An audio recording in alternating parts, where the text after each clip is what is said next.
Le FCH, le club de football constitué des clubs de Château-Thiebaut, La Foissière et Saint-Fiacre, s'entraîne pour la 25e édition de l'Eurofoot qui aura lieu les 7 et 8 juin prochains.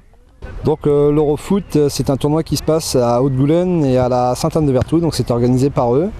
C'est un tournoi qu'on fait depuis quelques années, on a toujours été invités.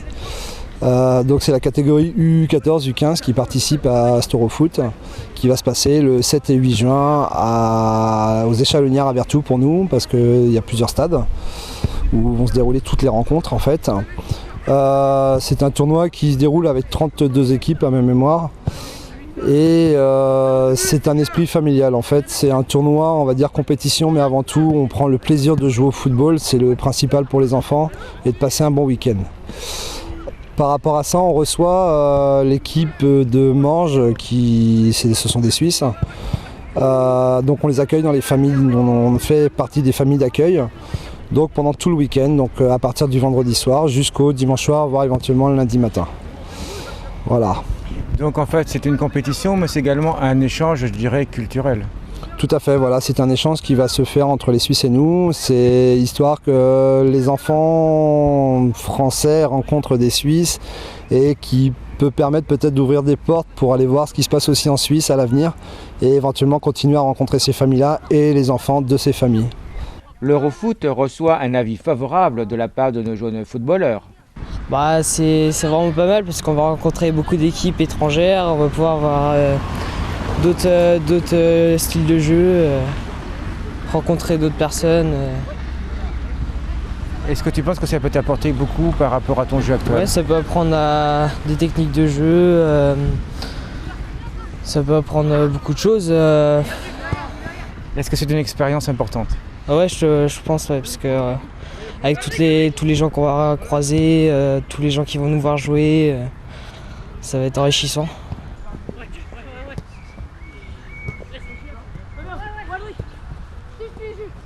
Comment est-ce que tu as préparé pour arriver donc à cet Eurofoot? Normalement comme un jour ordinaire. C'est un tournoi comme tous les autres, sauf qu'il y a un peu plus d'équipes étrangères. Ça fait une belle expérience. Qu'est-ce que tu penses pouvoir apprendre justement?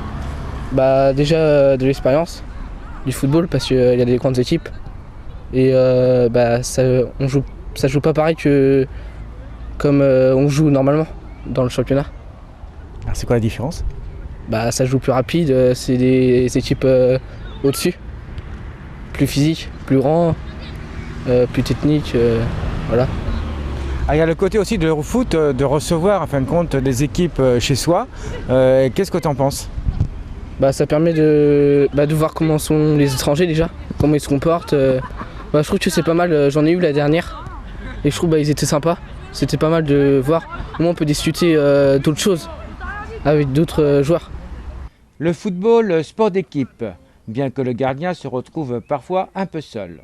Un entraînement particulier lui est destiné. Alors, déjà, entraînement de gardien de but, c'est très important, parce que c'est un poste qui est vraiment à part dans l'équipe. Donc les 10 joueurs, on peut les interchanger, que le gardien de but, c'est toujours le même, il reste toujours à son poste. Et les entraîner déjà à partir de U15, c'est très important. Moi, j'ai pu le voir quand j'étais jeune, donc à la ZAC, j'ai eu quelques entraînements. Et arrivé en senior, on s'aperçoit qu'il y a quelques parties du poste de gardien de but qui n'ont pas forcément été travaillées. Et donc c'est ce que je m'efforce de faire moi aujourd'hui avec eux.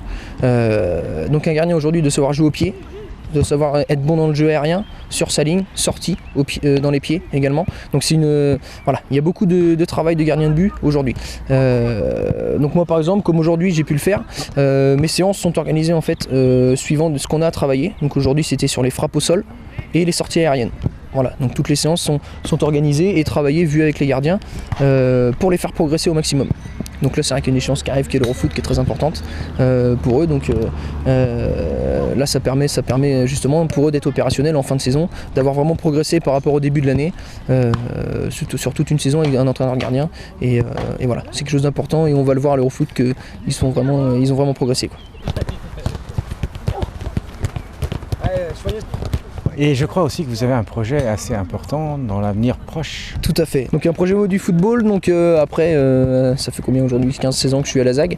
Je projette en fait de partir en Écosse, dans une académie, l'Edu Sport Academy, ça s'appelle, qui propose en fait aux jeunes footballeurs français d'effectuer une saison dans une sorte de centre de formation là-bas, en Écosse, à Glasgow. Voilà, donc ça nous permet d'avoir 4 entraînements par semaine, avec également 3 heures de cours d'anglais par jour. Donc c'est pas forcément un projet sportif, même si on peut avoir à côté un club d'appui, des clubs assez bons et assez connus. Donc il y a un projet sportif bien entendu pour essayer de percer, mais à côté un projet humain qui est de découvrir aussi une autre culture et d'apprendre la langue anglaise, qui aujourd'hui est très important dans tous les métiers qu'on peut vouloir faire en Europe, quoi.